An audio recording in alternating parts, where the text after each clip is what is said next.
Hello and welcome to Westside Stories. I'm Bill Mattis and I'll be your host for this show today. And we have two guests with us from the Orestimba High School Future Farmers of America classroom.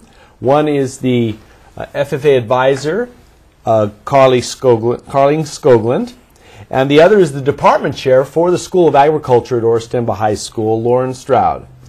And these two ladies are here to talk to us a little bit about the FFA program, but more importantly, to let us know a little bit about the new school farm that they hope to build and start building in just a few months. They applied for a grant in the amount of $500,000, and they did receive matching funds from the state. It'll be $250 coming from the state if Orestimba High School and its farmers in the area can raise the other $250,000. And things are moving pretty well for this project. The Newman Rotary Club is very excited about it, and they've already raised many thousands of dollars. So today I want to welcome Carleen and Lauren to our program. And I think, Lauren, we'll start with you as the department chair of the FFA department. Before we get into this whole new school farm and why we need it and what happened to the old one, let's talk about the FFA program first and how many students you have in FFA, what's been happening, and then Carleen can kind of chime in about what she does. Great. At Orestimba, we have a FFA program with 357 students enrolled, and we offer various classes in the program. I teach agriculture biology and ag leadership, as well as ornamental horticulture.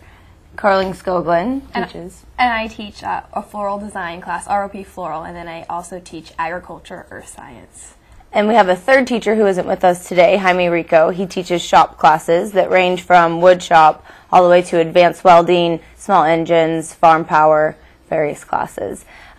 Lots of hands-on courses that we teach, but also a lot of courses that meet graduation requirements and CSU UC requirements. So we hope to bring more opportunities to our students to enrich what's going on in our classrooms. And so you have over 300, almost 350 students or so. How many students in the entire campus of Orestimba? About 700, a little over 700. So more than half of the population is going through those agricultural classes. Yes. And I know not all of them are Future Farmers of America or FFA students, but many of them do take various classes. Are you finding that they are learning a lot, even if you know they're not going to be farmers, but they're learning a lot about agriculture? Most definitely. Not just agriculture, but leadership and how to become a professional in the real world, such as job interviewing skills, public speaking skills. But most definitely, even if they don't plan on going into the agriculture industry, they're gaining lifelong knowledge that will help them be successful. And Carleen, do you notice students who come into your classes who know nothing about agriculture to start with? Oh, yes. Oh, yeah. There's definitely probably more students that they have a preconceived notion about what agriculture education is, and then they're very surprised when they realize the connections that they can make to their everyday life and really where their food comes from and how it's made and how it's produced. They make well, you know, most of our viewers, Orestimba High School is in the city of Newman. Newman isn't a huge town, 10,000 people. So most of the students there you'd think knew a lot about agriculture, but unfortunately it's a lot of students have moved into the area with the housing boom, and we're seeing a lot of people that people don't realize, even in small towns, don't know a lot about agriculture. Most definitely. A lot of students coming over from the cities, their parents commute every day to and from the Bay Area for work.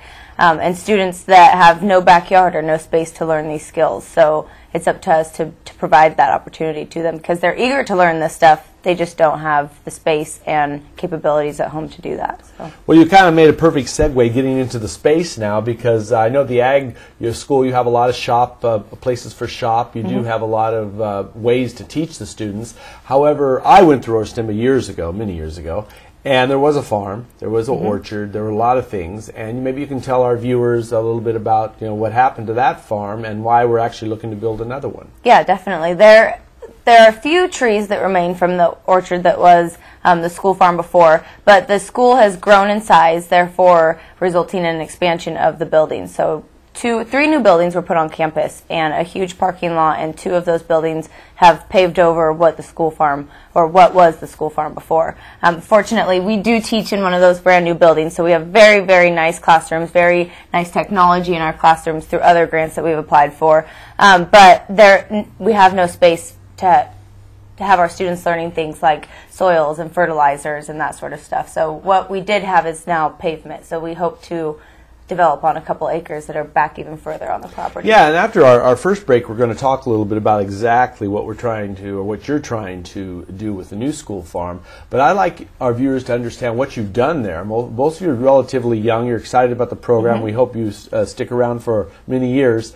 But you've added a lot of technology that is actually enticing, I would expect, to a lot of these students. You can maybe talk a little about that. Sure. Last year, Tosca Pi is a local grant that we can apply for, and we were approved to purchase 2 smart boards and 2 document cameras for Carling and myself to use in our classrooms, which we both use frequently and love. So if you maybe want to say a little bit about what the technology is that we're using. Oh yeah, these smart boards are amazing. If you haven't experienced them, they're very mind-blowing. It's really easy to present information to students. Basically what this technology lets you do is be very interactive with students. It's basically a screen, a touch computer screen that you can use with students to be interactive, play games. You can take anything that you can put on your computer and you can put it on the smart board so that they can see animations.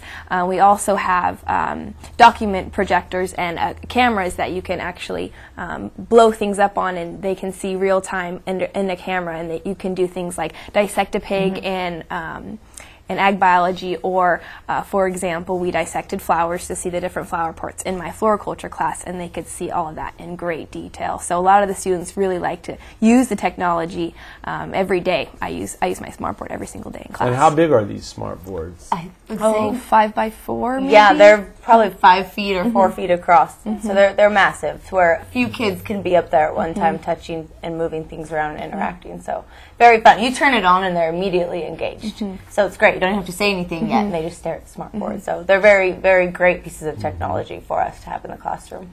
Yeah. We're thankful for those. And I know you're trying to develop more things in your shop classes. Jaime, I know, isn't here today, but the shop program's pretty extensive, I'd Yes, say. and he just received a specialized grant to purchase a plasma cam for his shop, so very exciting things happening for him. Trying to get new equipment. It's a fairly old shop, so we need some new pieces of equipment, and he's working very hard to do that. And the plasma cam is a very big, new, exciting piece of equipment for our shop students. That's exciting. Yes. Well, we're going to come right back, and we're going to start talking about the grant and how we're going to earn enough money to actually make this farm happen. Great. And so for all of you out there watching this whole show about the Orestimba High School FFA program and its future farm, we'll be right back after these messages.